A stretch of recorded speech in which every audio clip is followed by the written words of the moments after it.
All right, welcome everybody to the June edition of the Utah Java User Group. We've got a really exciting talk for you today from NVIDIA.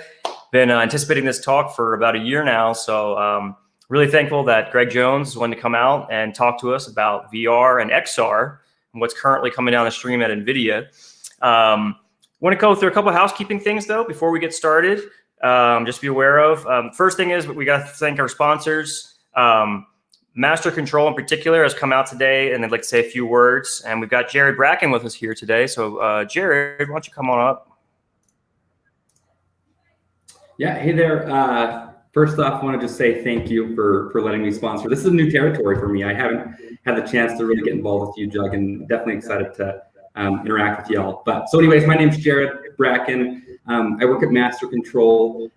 Really just kind of wanted to give you a little bit of insight on what we're currently up to, and we have a few opportunities that are available if anyone's interested. But at the end of the talk, I'll put my information down if anyone's interested. But let me give you a little bit of the highlight reel, maybe that 30,000-foot view.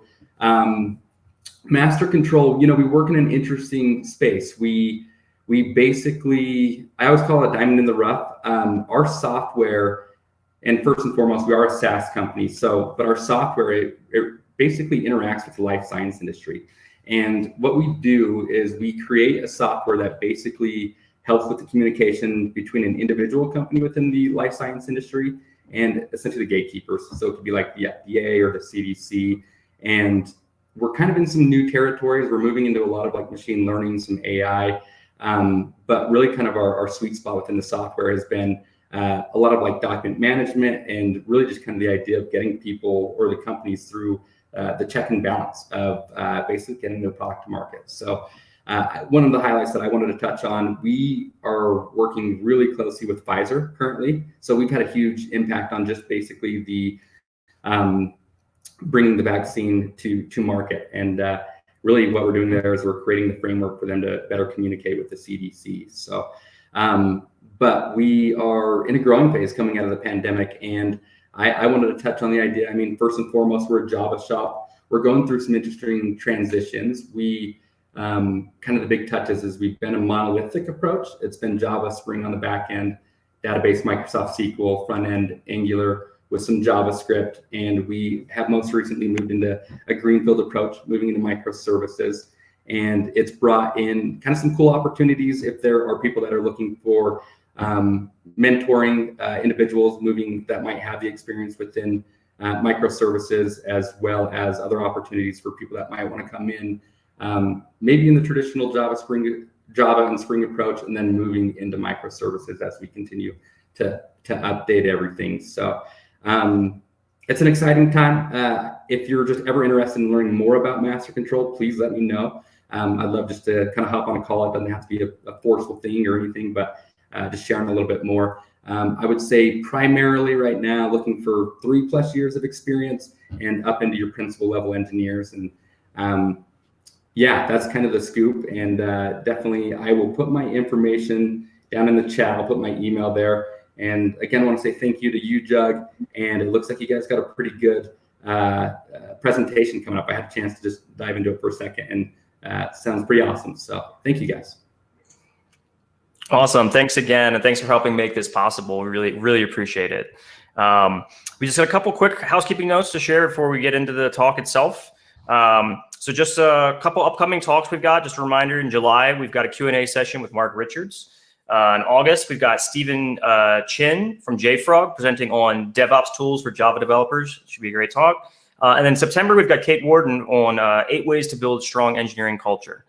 So keep an eye out for the announcements for those. Should be really exciting. As always, we've got a couple door prizes. Stick around till the end. You have to be here to win it. But we've got 2 JetBrains licenses to give away and a subscription to Venkat's Agile Learners course, which is a fantastic course.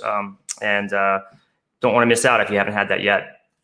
And then lastly, just a reminder, if you got questions, feel free to use the Ask a Question feature at Crowdcast. It's a little bit easier to keep track of that. And we'll keep track of the chat as well.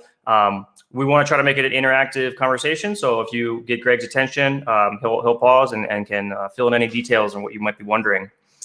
So on that note, without any further ado, let me introduce Greg Jones. So Greg is the product manager of CloudXR at NVIDIA and the senior manager of their global business development for XR. If you're like me, you may not have heard the term XR before. You may have heard VR, AR. So Greg's going to tell us what that is, what's the difference, and what you should get excited about. So Greg, thanks for coming and tell us what you can tell us about NVIDIA. What's going on?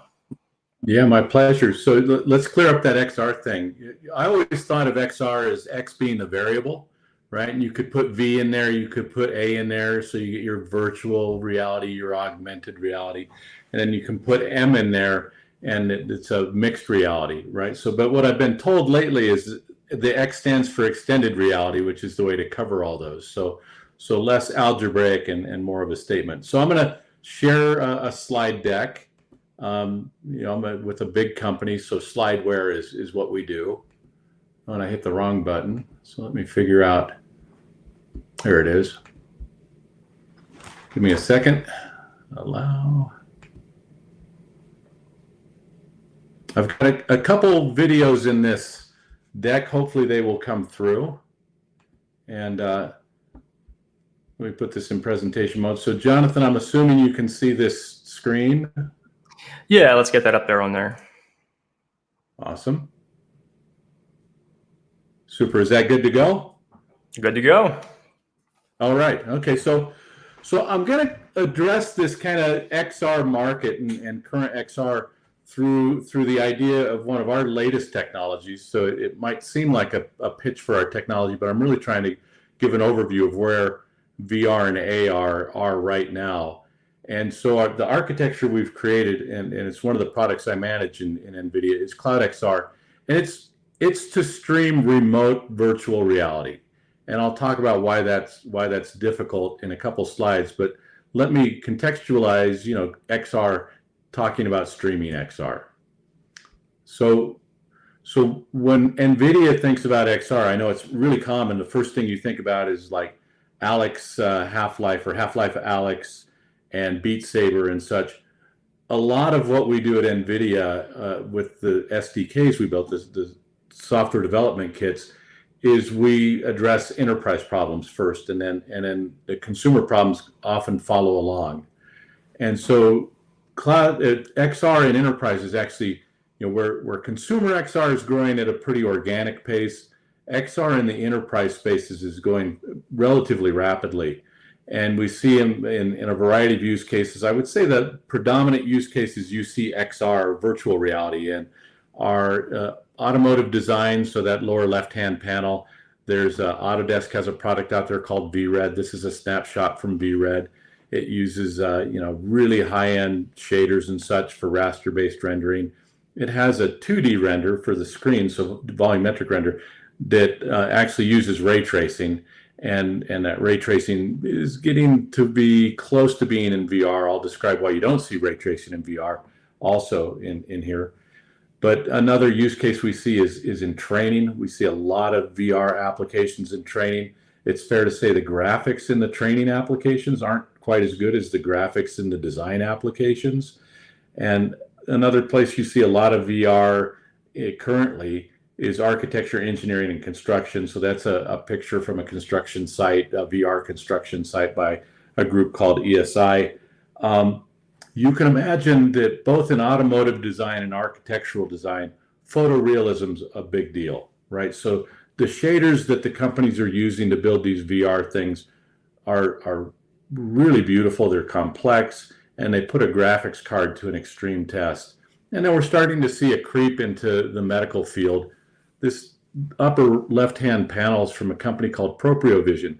They're using VR in more of a mixed reality way. So what they do is they create a MRI or a CT of the spine. So they're a spinal surgery application.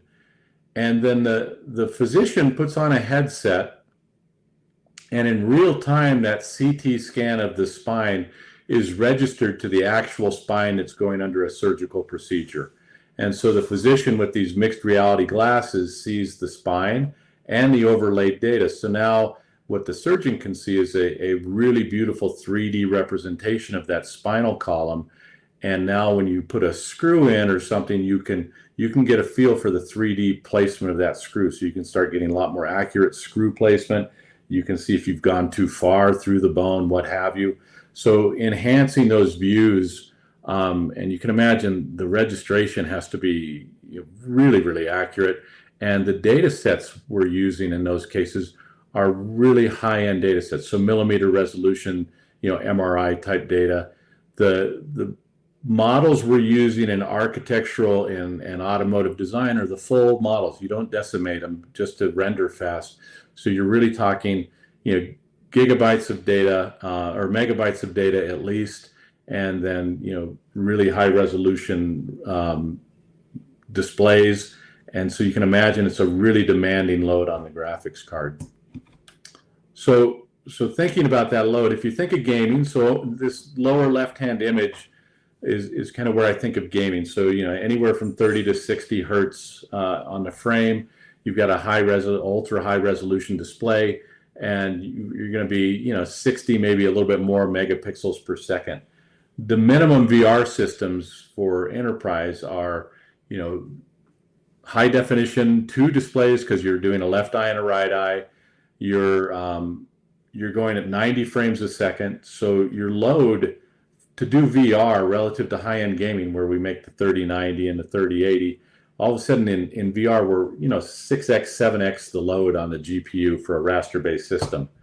And so what that means is to do these enterprise things with large frame buffers and high frame rates and a motion to photon. And what I mean by motion to photon over here on the right-hand side is when the user moves their head in VR, I've got to get them a frame updated to their new position within roughly 20 milliseconds, or what happens is the vestibular system gets a little confused. The video's a little disagreeing with where the head is, and that causes nausea. And the limit in there is 20 milliseconds. So that idea of head turn motion to the photons being updated, you get a motion to photon of 20 milliseconds. And so what that means is you have to tether this headset to a high-end graphics card. And this tether is great. It's what makes this available. But also, if you're in an immersive experience and you reach the end of your tether, like this auto designer that we've depicted here, it really breaks the magic spell of XR. And that magic spell is really significant. I've been in a couple experiences where you're in with a beautifully rendered car, you're working with a couple people around that car, you start to actually believe that car is actually there. It's a real car. And then you're reminded, you pop the tether or you bring up a UI and you're reminded you're in a virtual system, and it kind of breaks that immersion, breaks that work cycle. So for enterprise VR, these heavy-end graphics cards require the tether, but the tether's kind of a hassle. And here's an example. I just wanted to show this video of a use case. So this is a commercial that Neuralize, a studio, did for Mercedes. You can see the cameraman's in some remote studio somewhere. The director is actually in another state, and the producer's in yet another state, so they're doing this collaboratively. And you can see they're filming over this virtual model, this Mercedes. This was a commercial that aired on the Masters Golf Tournament a couple years ago. And you can see the cameraman doesn't actually even need a car, and the rendering's gorgeous. And that's the type of, that's where VR is today, is that type of use case. That tether, so that is the middle case depicted here, a virtual production. I've got the tether colored red with an arrow. What that tether means is the cameraman couldn't actually get all the way around the car, right? The tether's about 15 feet long, and to get around the car was about 19 feet. So the cameraman had to alter his natural movements. This left-hand panel is a group at Bell Helicopter doing a virtual design of their helicopter, their newest helicopter. They're walking through the ergonomics with their pilot. And what you'll see is not only a tether, but the workstation, the computer. Just off screen are the lighthouses for tracking the headset, for getting pose information. All that setup has really limited the use of XR, right? Because if you go to an architecture firm, for instance, you have to get the VR specialist to go in the VR room with you, set up all the tracking stuff, get your data on the VR system, and when an architect really wants just to put a goggle on and see their 3D creation at scale in VR. And this right-hand panel is just another example of, this is Steven Spielberg directing the movie Ready Player One, right, the VR movie. And you can see the cable. Someone's actually managing the cable for him, just like in the commercial. So the setup of VR right now is pretty arduous, but the graphics are gorgeous. And then I want to mention collaboration. What we've found, the big value adds of virtual reality are the fact you can go into an architectural design, or you can go look at a 3D object at scale. And it's especially important in architectural design. That's a huge value add. The second value add is this idea of collaboration, either on location or remotely. So this is two people. They're represented by avatars in the virtual scene. They're collaborating on architectural design. And if you picture them with tethers on and you try to follow the tethers, you'll see they're pretty tangled up by the end of their design system. So those are some architectural partners that did this with us. But those tethers for on-location based architectural design or collaborative design reviews, whatever, those tethers are a problem there also. So tethers are required because you need big GPUs to hit the graphics, but the tethers are not our favorite part of the system. Recently, in the last year to 2 years, really, the market has changed significantly. So we've seen enterprise VR combined with consumer VR growing at about a 30% year-to-year annualized growth rate. So organic, it's a robust growth. I mean, if you bought stocks that accumulated 30% year-to-year, you'd be a pretty good investor. What happened in the last year and a half, though, Oculus came out with the Oculus Quest. Maybe it's been 2 years now. What we've seen from Oculus Quest 1 is we've seen about a 90% growth rate in purchase. And the Oculus Quest 2 is beating all the Quest 1 sales records. So we've got this new entry into the VR market, and that's this all-in-one headset. My slides are dancing back and forth.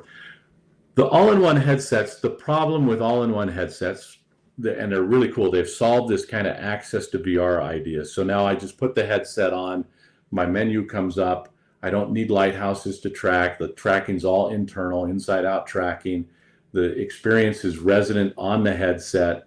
So I just click with my controller and I'm in VR, and it's really, really easy. So that ease of use is really accelerating the market. The problem is if you compare the GPU that's resident on an all-in-one headset, right now they're using, the Quest 2 uses a Qualcomm XR2 system on a chip. That Qualcomm chip has a Adreno GPU. The Adreno GPU has about a 1 gig buffer on it, so memory, and it's about a 3 to 4 watt power usage on that. It carries about 3 to 4 watts. If you compare that to the A6000, which is our top of the line enterprise graphics card, that graphics card has 48 gigs of RAM, and it's a 300 watt graphics card. So you can imagine the power, if you've got a big data set, you can't get it on the all-in-one, you have to decimate it considerably. And if you want to render something at high frame rate, 300 watts it's going to do a better job than the 3 watt GPU. So we've got limited processing power, limited memory, which basically equates to these all-in-ones being great. Their ease of use is phenomenal, but low fidelity graphics. And even in gaming, this means a really big deal. The games are just not as rich. The lighting models aren't as rich. There's a variety of things that you have to let go of if you're going to use a 3 watt GPU with a gig of frame buffer. The obvious idea is to take these high-end graphics cards and couple those with the mobile freedom and the ease of use you're getting out of these all-in-ones. And I do want to mention that I include phones and tablets as kind of the all-in-one platforms. So you get your kind of AR from your phone and your tablet. And this is what we've done with CloudXR. So what CloudXR does is we have our headset over here, we have our handheld over here. I'm not going to talk about these. This is a tablet and a laptop, but never mind those. Let's just focus on the headset and the tablet. And what I'm going to do is stream over a signal, a radio, and that radio could be 5G, it could be an Ethernet cable actually, or it could be a Wi-Fi. and I'm going to put my server in the cloud in my data center. It could be my desktop server. It could be a VR ready laptop. Any of these, these two down here, the desktop and the laptop, would be over a LAN, a local LAN. That works fine for streaming XR. And then, the cloud can be 50, 60 milliseconds away, an Amazon Web Service instance, for instance, or my data center could be an on-prem data center, and then I can stream over these various signals. And that's the idea of CloudXR. So the architecture of CloudXR is pretty straightforward. Most VR applications right now run through Steam and the Steam store, and run on a basically a library called Steam VR, and it's what helps translate pose information and button clicks and controller clicks from the VR scene to the headset to the GPU for rendering. What we do is we take that server and we take a Steam VR, Open VR application, put that on the server, and then the NVIDIA CloudXR library, the server driver, sits on that server and takes the frames from the Open VR application, encodes those frames, transports them across the whatever network it is, and then we have a client that is essentially a very similar thing to the server, but we have a client library that talks to the HMD. Now, in normal VR, what happens, I think my architecture diagram's coming up, so I'm going to skip a slide and then come back to that slide.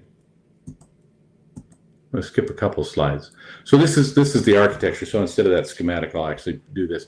So here's the server side is over here on the left. My client side is over here on the right. And when I say client, it's like a head-mounted display, or it's a phone or something.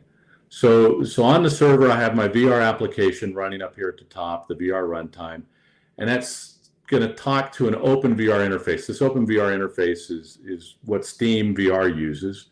We do some add-ons to Steam VR, and so the application sees the NVIDIA Steam VR derivative, hands the frame to that interface, and then we take that frame, so the VR application thinks it's still talking to an HMD through Steam, so nothing has to happen to the application. All the Steam VR apps on the Steam store will just natively work with CloudXR. We take that frame from our Steam VR derivative, we encode that, put it in our streamer SDK, send it over to the client, and then we decode on the client side. What happens in normal VR, to make that, remember I mentioned that 20 millisecond budget you have for motion to photon. Almost no systems make that. They render it anywhere from high 20s to low 40s. And so if you gave that raw frame, a 40 millisecond old raw frame, to a user in the headset, you would make them sick pretty quickly. So what VR systems do now, and I think Oculus came up with this first, is the client says, the headset says, hey, I asked for this frame and you gave it to me late. I've moved since I asked for that frame this much. Would you take that frame back and warp it to my current head position? And so what we do on the server side is we over-render that frame. We include a lot more pixels than we need to for the basic frame. And when that client says, hey, I need you to warp that frame, we go to the client GPU, so that Adreno chip on an Oculus Quest, for instance, we ask that client-side GPU to warp the frame to the current head location. It warps that frame. We call that late latch.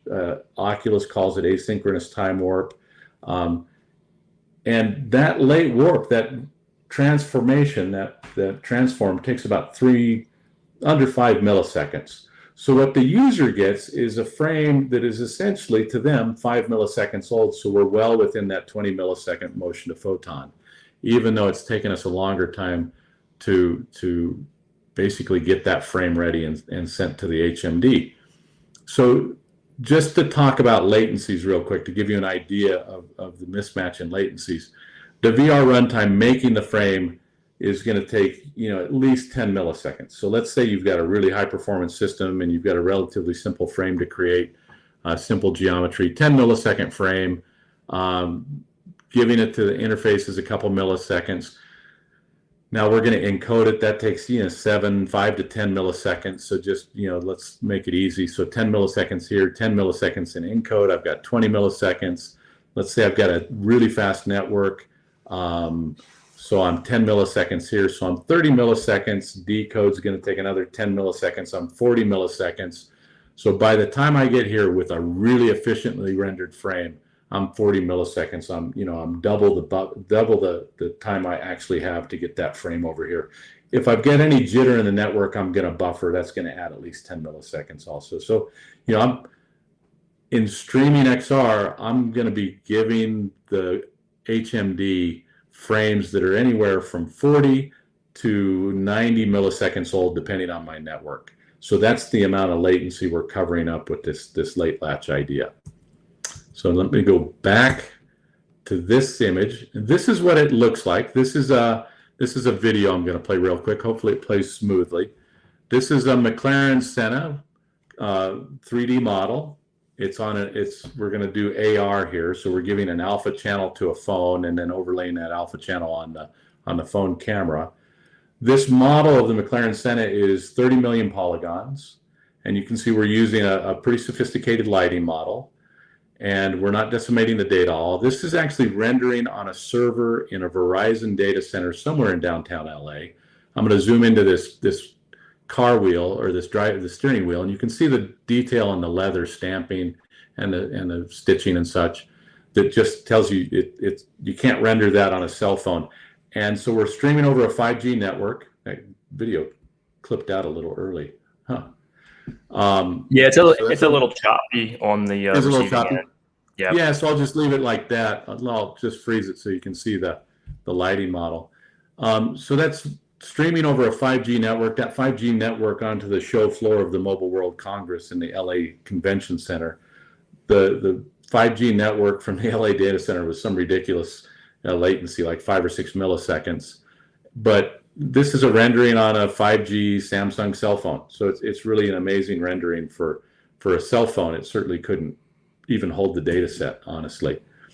And this is the idea of what we're talking about. This is some text resolution you see in an all-in-one compared to a full graphics card. So you're starting to wear in VR, you can start reading text and such. That's the resolution of the current goggles. This thing on the right, these are two individuals doing a collaborative design review with a model that's 70 million triangles, and they're both wearing these all-in-one headsets and just moving around the environment freely. That's over a Wi-Fi network, and this is the difference in AR. So this is Pokemon, which is Pokemon Go, which is, of course, everybody knows about, the most common AR app out there, I think. And this is a new Rimac, an electric car out of Croatia, sitting in the NVIDIA headquarters lobby. And of course, the car's not actually sitting there, but you can see we've back channeled the lighting conditions in the environment. So we're rendering with a sophisticated lighting model. We've got shadows, and we've got a beautiful ray traced render on that cell phone. So that's the difference in graphics we talk about when we think of computing on the resident GPU on this all-in-one, or using a full 300 watt GPU and streaming those frames to the XR device. To give you an idea of how this software is migrated and where VR is going and in the features that were being requested for the market, we released this back in October 2019, and it did basically just streaming. Then we started adding basically clients to it, so HoloLens, Oculus Quest 2, and we had to start thinking about foveated scaling, because some of the bandwidth problems with really high resolution displays were making it to where you needed 100 megabits of bandwidth. So what we do, and especially with the HMDs, is we say, and this is really becoming a strategy many people are using. When you put that HMD on, where the fovea of your eye is looking, where you really need high resolution, is a relatively small area of the display. So you can render the outside area at a fairly low resolution. You can sample those pixels at a rate far below 1:1. And as long as you're getting that center portion, the user won't know the difference because their peripheral vision doesn't pick up that resolution. So we use that to basically change our encoding parameters. So we'll encode the frame at, high encoding rate at the center, the foveal area, and then we'll do a lower rate encoding at the edge, and that saves us bandwidth. So we introduce things like that as these display resolutions go up and up and up, and we try to stay within, reasonable bandwidth things. And also, NVIDIA's model is to provide basically software development kits that enhance the use of our GPUs.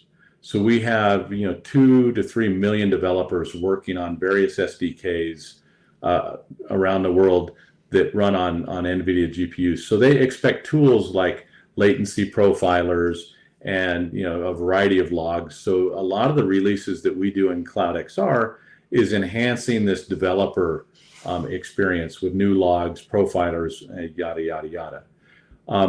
And then we have to keep up with the client releases. So we just the last April we put out the iOS client release. Our next release will have a better iOS client, and these are the things we have to think about when we put a product out: is Android clients, iOS clients, how many HMDs are out there, what's the base operating system, what's the base SDK, the runtime that they're using, and how do we make sure we have a pretty general system that can be adjusted to different runtimes.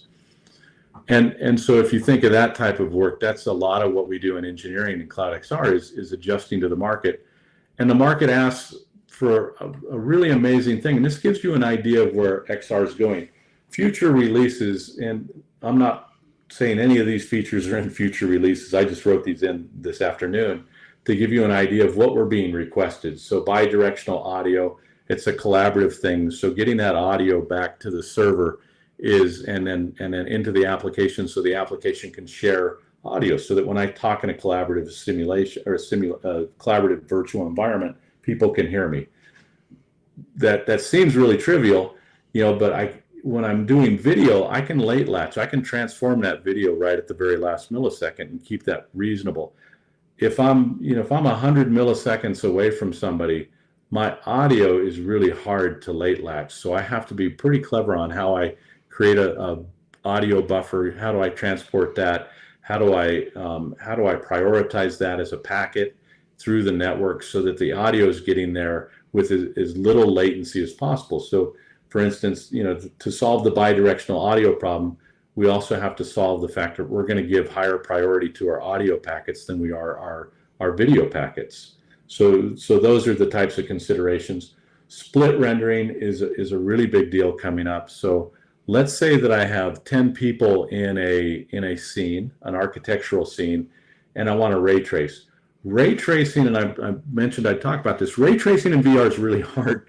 Ray tracing in general is hard, but now when you have 2 high resolution displays and you're going to run those displays at 90 hertz, that's a lot of pixels to ray trace. So we don't see ray tracing in VR yet. It's coming, but it's going to take a couple GPUs, and it's going to take a new generation of GPUs. So it's going to be a pretty heavy hardware feat, even though we're running RTX cards that have accelerators hard coded or in the hardware for ray tracing. It's still a big lift.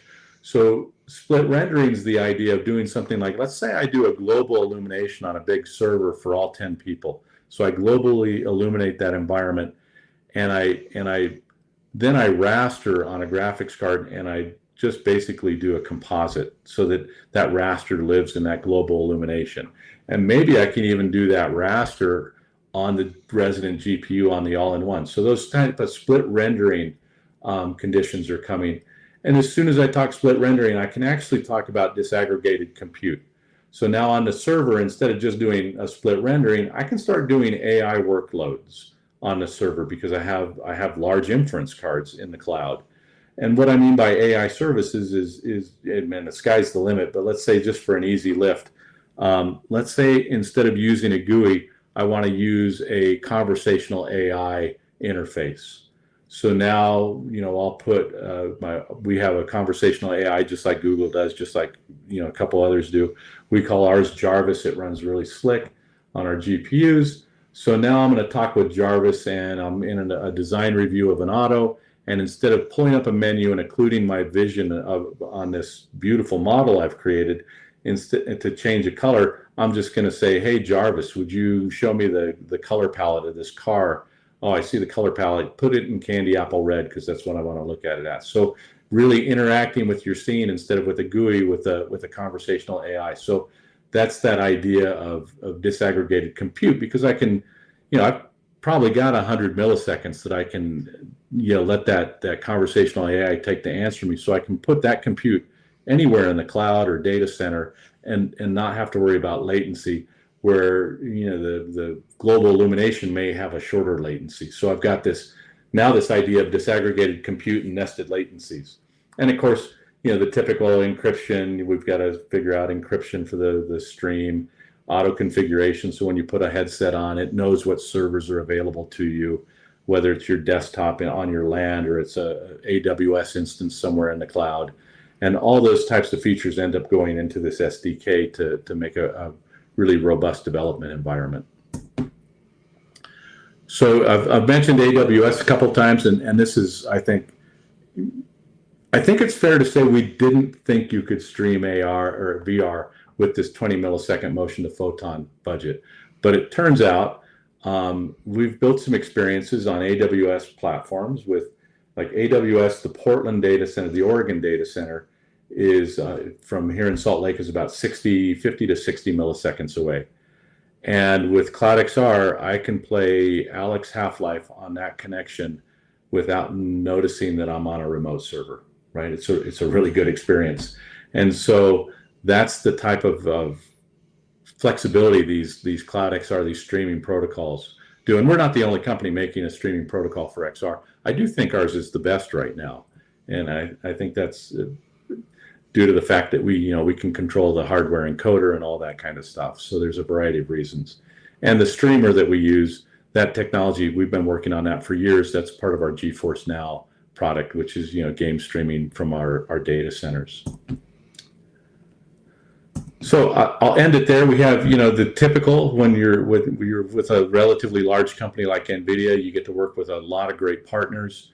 And so this is where all these folks, including ISVs that are the Autodesk, the Bentleys, to the small guys like Zero Light and Thea, which are startups, and Masters of Pi and Mindesk startups, and then platform companies we get to work with are all the telcos are interested in this. CloudXR is running in almost every 5G lab I can think of. If it's a major telco, we get to work with Ericsson and those groups. And then theme parks are looking at new rides with VR and AR. So NBC Universal, Disney, those type of companies, you get to work with those. So in this type of role and with this type of cutting edge technology, you get to work with the really small, friends and family round, all the way up to the guys that have raised an obscene amount of capital, all the way up to the really big companies like Apple and such. So I'll stop there and kill this presentation. All right, let's get you big. Thank you, Greg. Yeah. That's incredibly exciting. Okay. Oh, it was fantastic. So let's get some questions from the audience here. I know people must be wondering, nope, did we lose Greg? All right, we got to get him back. Sorry about that. Well, people who are watching, queue up your questions when we get Greg back. We'll get in there. And then as a reminder too, we do have the raffle prizes to give away. So once we're finished up with questions, we'll go through that as well.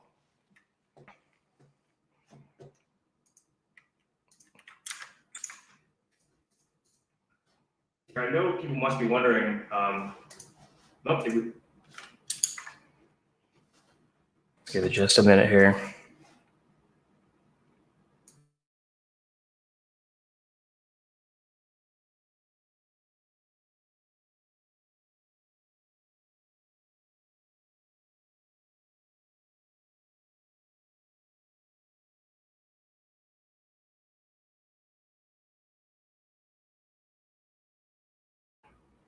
All right, so while he's trying to come back, let's go ahead and go forward with the raffle. And then hopefully by the time we get through that, he's back in and can answer some of the questions.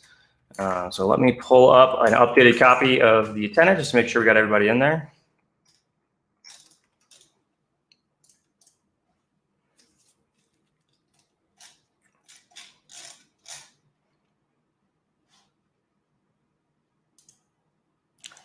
Okay, here we go.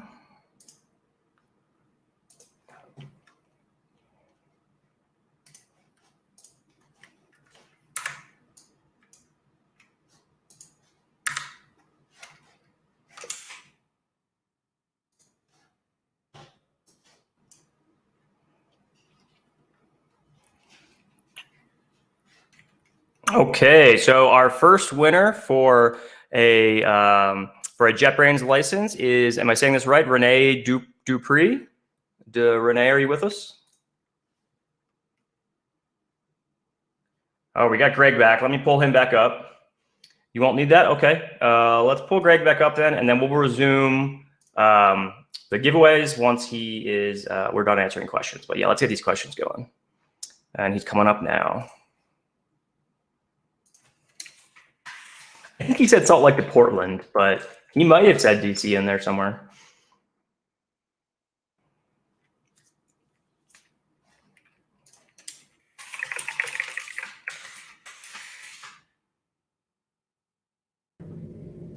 Yeah. Hey, welcome back. Yeah. So the AWS data center, they have the right graphics card is in Oregon. Yep.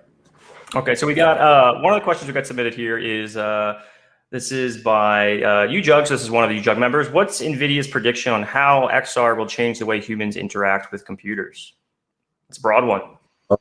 Oh yeah. So I well, you know, Jonathan and I both worked at a place at the University of Utah for doing visualization, right? That's where we came from. And so even in the Viz groups, we think of it not so much as human computer interaction as human data interaction, right? So the idea of building this virtual world and being able to see your data, whether that's a car model, a game, what have you, and just interacting directly with that data. So hopefully you can get the machine out of the way, right? So you get the keyboard out of the way. That's the idea of that conversational AI interface instead of a GUI, is I'm actually just working with my data. And as soon as, you know, I've got hand tracking coming up pretty well. And so hopefully I can just touch the data to some degree. The haptics are harder. But one of the ways we look at it is that this streaming protocol is really an avenue in. So the AIs working with, you know, really it's kind of working with AIs. So I can go into a virtual environment. Let's say I'm designing a building. I go in with the AIs, they help me design the building. And then I build the building and the AIs are going to help me maintain that. And now my AR signal, my cameras, my IoT devices are feeding into that digital twin and giving the AIs information to help me. So you think of these AR and VR. As VR, we get to go into the virtual world with the AIs, and the AR work is the AIs get to come out into the real world with us and deliver back contextual information about what's going on, what our data is doing, or what our real environment and the data, contextualized data, is doing.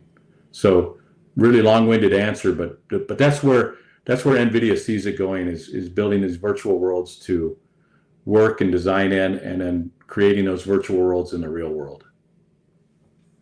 Awesome. I have a follow-up question to that before we get to some of the other ones. I'm curious, with this rendering now moving into the server farm and being able to be streamed, is this going to be changing the developer experience for real-time rendering, modeling, and visualization? Or is the typical experience still the same? Are you going to be working locally and then you deploy to the cloud and not think about it? Or is graphics kind of development going to be more like web development, where you're constantly having to deploy, verify, test in a sort of a continuous fashion? Yeah, I think it's going to be a lot of, you know, microservices actually in the cloud, right, or at the data center. You're going to see, like I said, that nested latency. Depending on when you need your workload done, that microservice will sit there. So I think a lot of people are thinking of these, you know, for lack of a better term, this term's so overused, but these metaverses where, you know, like the Netflix Aragon thing, where you have a bunch of microservices that you're calling on at any given time, and those microservices come up and down, and really you're doing real-time adjustment of those microservices and then real-time adjustment of your architecture. So I do think the developer experience it changes a lot, and you're doing a lot more, not a lot more high wire act development where testing, immediate testing has to be done because it's about to go live. Pretty cool, because this is going to be the merging of two usually separate communities that don't really interact quite as much. So it's pretty exciting. Yeah, it's really exciting. I'm glad I'm not a developer. It seems really scary, but for biz dev and product management, it's perfect, right? We get to talk about it all the time. It's really seems really easy to do. I don't know why you guys haven't figured it out yet. Well, along that vein, we have a more focused question here of, can you please talk about the application of XR in neuro rehabilitation services? Yeah. So I'll go into, neuro rehab. So the medical use cases, and I'll start with the exposure therapy. So what we're seeing is really, really nice work. There's a group down at USC by Skip Rizzo, and they're working on PTSD with first line workers and with, of course, combat soldiers. And what you can do is you can build this experience that has people suffering this post-traumatic stress, and you can build that experience and hopefully let them navigate that experience, come out of it successfully over and over and over, and desensitize them. So that's one way you're taking a neural net that has not resolved a situation and avoids anything that can trigger that situation, and you're letting that person train that net that it's solvable and they can get through it. And we're seeing really nice success on that. And so a lot of it is, how do you build those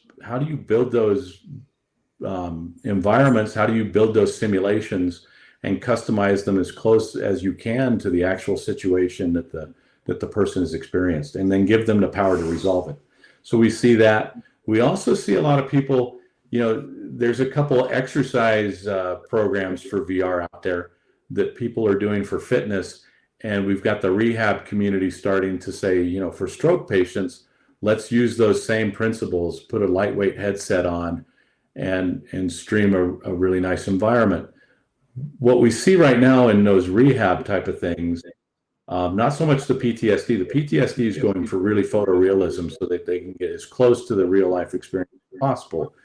The rehab is started with, the all-in-ones with relatively cheesy graphics. And I think what you see is people get tired of being in cartoon land. And so the better graphics you do and the more finesse you build the system with, I think you're going to see people enjoy it more and use it more. So, but some really encouraging early results, and training's the same way. If you think of training as similar to rehab, you're trying to build responses to things that are, in real life, quick and seamless. And so the more real you can make a training environment, the more transferable you make that virtual learning to the real world application. So that there's great stuff going in neuro rehab, though, especially the PTSD is leading the field right now, I would say, with that emergent therapy. Very exciting. We got another one here from Don. What are the coolest VR games right now? Oh, everybody loves Beat Saber, because you get to have a lightsaber and you get to play the music. It's a pretty simple game, but it's sold a bazillion copies. Oculus, I think, just bought them. They're a Czech company. I think it was a Czech company that a couple guys wrote this app for VR, and it went crazy. The kind of epic story game, I mentioned it earlier, the Half-Life Alyx is a really fun game. It's really fun to get through that. And the VR games are really taking off. There's just such a variety of them. But to get I'd say for the really kind of cool experiences that you can only get by being immersed, the Beat Saber's fun. There's a Super Hot. It's a game that's been out a couple years. It's an abstraction, right? So the environment you're in is kind of an abstract. I'm not a big gamer in that I know that the style of game, but it's a kill or be killed game, which is and I know you don't say really fun with that, but it is really fun, and it's got this crazy abstract world that's pretty hip. And then for just pure graphics, Valve has done a great job with that Alex Half-Life, or Half-Life Alex. The graphics are gorgeous for a game. Yep.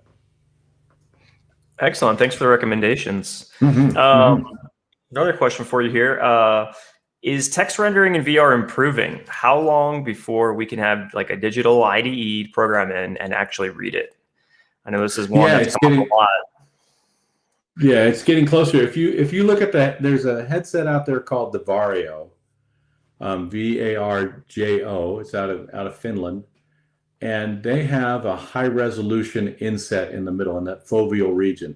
The resolution is I can't remember the numbers, but it's really significant resolution. It's got to be tethered right now because you push so much data down that tether to the headset. But you can read text, you can read instrument dials. It's built for training, and you can see everything really, really clearly. It's like sitting in a cockpit, and all the lettering on the dials is beautiful and just like you were sitting there. That headset does go for $6,000 to $8,000, I think. So if you're Lockheed Martin, you're building trainers for the DoD, you're in good shape. Otherwise, graphics are getting better. The text is getting better. There's a lot of nascent strategies out there doing kind of vector rendering for text and such, so you can scale up and down. But it's even in the current enterprise, even in the Oculus Quest 2, the resolution's high enough that text is coming around in VR. It's not the fuzzy mess it used to be. Well, that's incredibly encouraging. We have another question here. I'm not sure if this is one you can actually help out with, but someone's interested in getting a tour of the Salt Lake City data center that you were at. Any way to make that possible? Yeah, so I didn't actually hit the Salt Lake data center, but because the Amazon data center is in Oregon, but there are, as many know, Utah has a ton of data centers, and I had a chance to work for the state a few years back. So if someone wants a specific data center tour, I might know someone at those data centers, and I can give you a contact. So I think there's trying to remember, the University of Utah has a gorgeous data center downtown in the old Koch building. That's a nice. The NSA has, of course, a great data center out at Camp Williams, but I don't think they tour that anymore. I toured it before it went classified years ago, and that's one to see. But, yeah, limited opportunity there. Limited opportunity, yeah. We got another question for you. What are your thoughts on the rumored Apple AR glasses, and what limitations do you anticipate? Okay, so Varjo is $5,400, so it's come down in price. That's great. Yeah, and the Varjo team is really pushing their next gen is going to be super cool. The AR glasses from Apple, we've walked through the patents that they're filing and the companies they're buying. We're really looking forward to seeing that come out. AR's tough, right? Especially in the glasses format, because you have opacity problems, right? How bright can I make the display?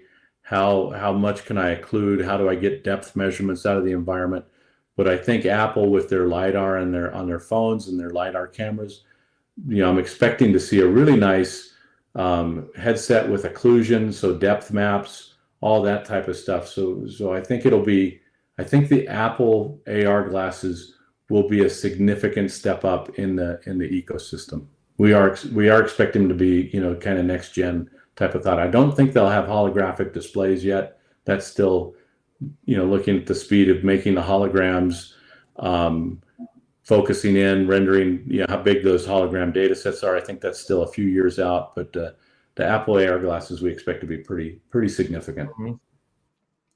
Wow, so that is exciting. One of the things that I've been curious about, and you touched on this in the talk about how the 5G connections and the latency there, it's one sliver of the latency that has to be dealt with.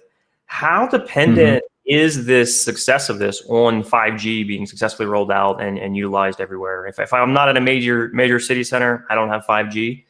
Am I going to be able to use this? Is this something that is niche in that sense, or what are your thoughts there? Yeah, so I think it all depends on where you're at. Like, we to the home, we have cable networks, which go quite fast and have a lot of bandwidth. So you can imagine if I have a modem at home or a router, I can get that server from Comcast or Charter Communications or whoever your service is with. That latency can be pretty low if you pay for a low latency connection. I get that.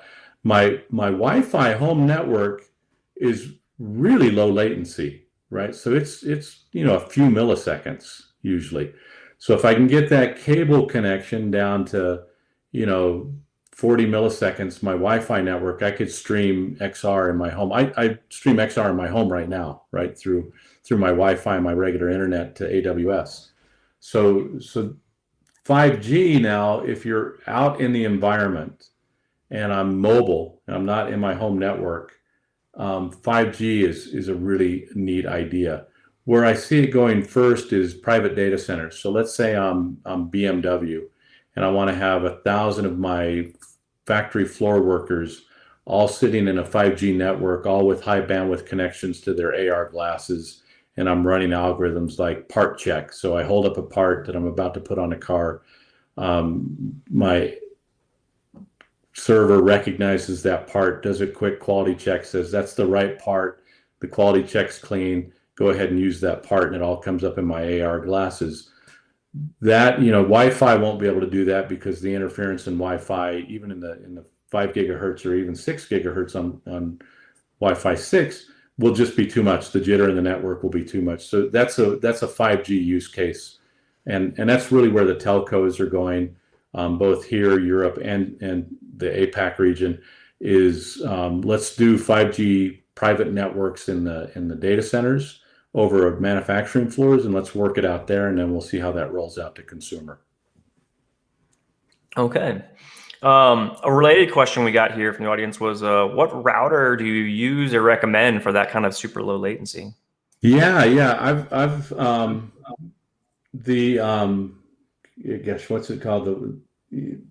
I've got a couple routers that we've had good experience with. They have the beamforming technology. So any of the gaming routers with the beamforming technology seem to be the ones that work well. Good to know.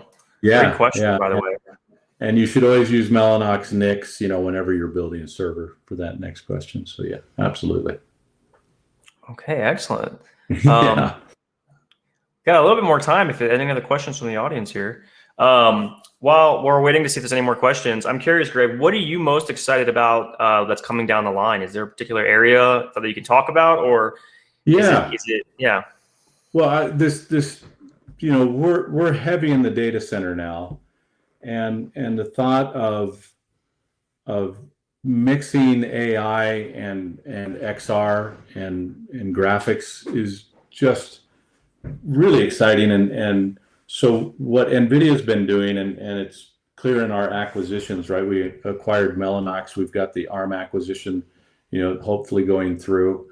And you think about combining those, you got a system on a chip now, an ARM processor with a heavy duty GPU and a switch that are all, basically tearing the workload apart instead of having the CPU do all the workload and all the management and getting that bottleneck out of the way. And so you can start thinking of these really multi-threaded, multi-microservice applications sitting in the machine room. So if I'm walking down the street and I've got my camera and something's going on in my real world environment, and I'm streaming that camera up, or my heart rate's going up to the cloud or what have you, just the AI, the inference I can do on those signals and delivering contextual data back down to my phone or my goggles or my AR glasses, whatever. I think we're going to have a really interesting time of working with artificial intelligence to get us to the right restaurant, if that's the use case, or helping us build a more efficient solar farm, or just the thought of running simulations lickety split at low latencies and getting to play out design choices and things are really where I get excited. So the thought of digital twins, years ago we worked on a digital twin where we were running a chemical factory to make polyethylene glycol, and polyethylene glycol is a commodity chemical. And so we put sensors all over the building, and we built a simulation of that chemical reaction, basically. And to make it as high efficiency as possible, we took those sensors and we tried to balance those equations in real time and adjust the flow of chemicals into the mixers and all that. And it was really hard. But now with neural nets and inference going so fast, the thought of being able to do that, to control these really complex processes in a data center with a really parallelized workflow, that I think that's really exciting. Really exciting. Yep. Little geeky, but that's what. No, I mean, the sky's the limit there. I completely appreciate that. We've got two opposite direction questions for you. Some fun ones here. Is Marvel cool with you calling your AI Jarvis? Some litigation challenge there. Yeah, I hope so. This is the person that does all the naming for us is Jensen Huang, right? So Jensen, when our first VR platform we built, he called it Holodeck, and we begged him not to, right? It was the very first VR software we put out, and it was a tech demo that we ran with for a couple of years, and everyone was like, seriously, you called it Holodeck? That's a little proud, isn't it? So I think we name and then we think of the ramifications afterward. So Marvel hasn't called, so we're good so far.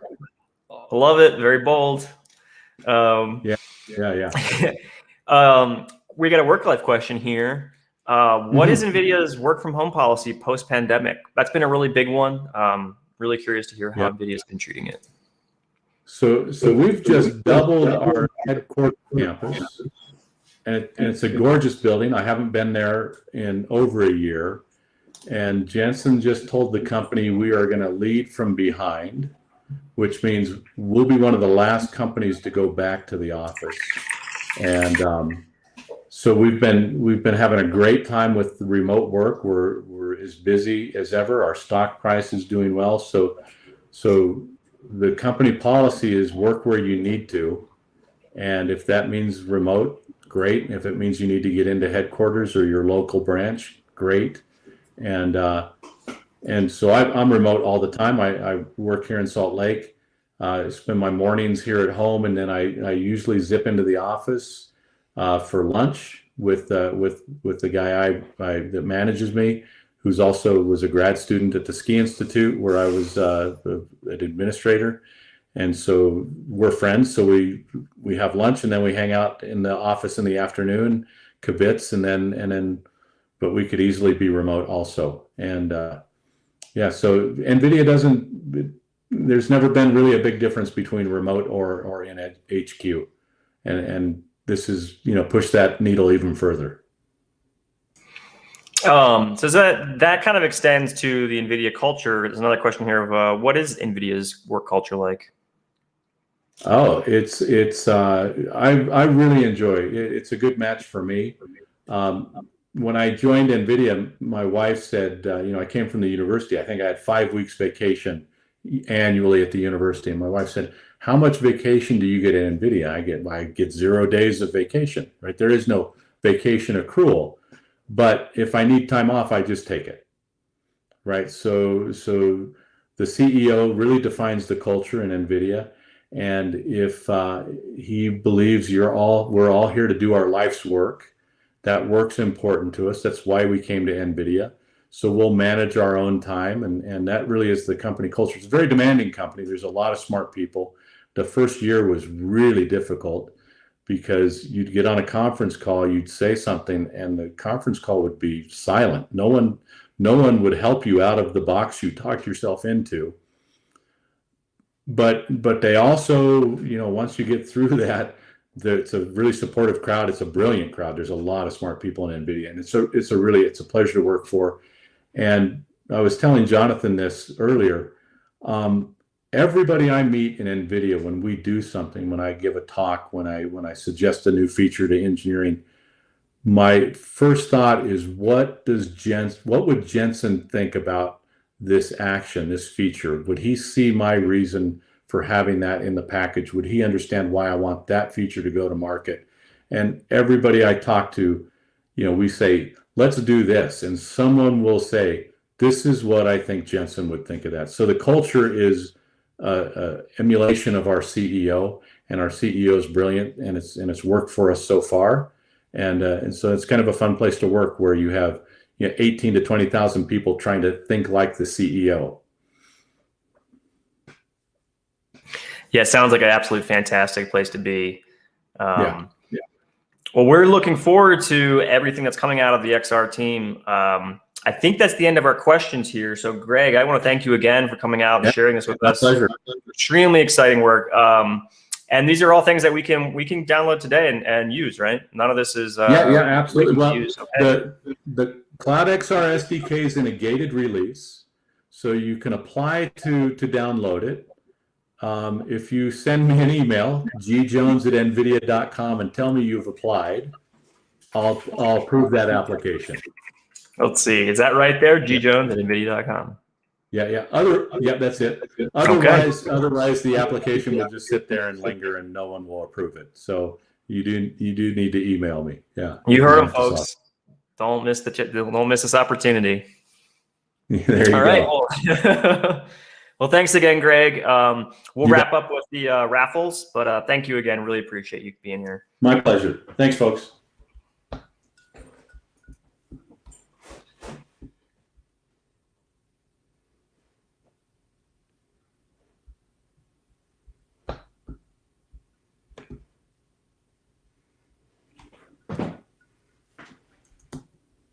Oh, thank you very much. Sorry about that.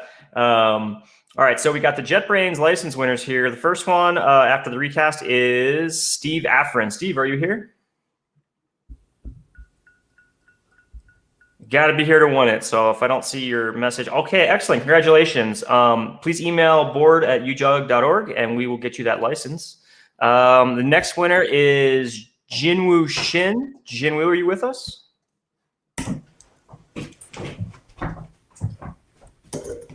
Let's see. I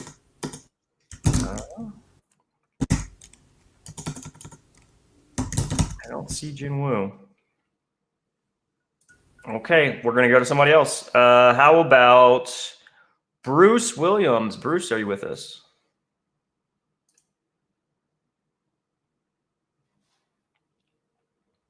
Okay, Bruce, congratulations. Again, just email board@ujug.org and we'll get that right over to you. And then the very last one we have is the Agile Learner, that course by Venkat Subramanian. And that is a fantastic course. And that's going to go to Vasu Kargi. If you're here, Vasu, please note in the chat. Okay, congratulations. Well, thanks again, everybody, for the great questions. And we will see you next month at the next UJUG Talk. Thanks. Take care.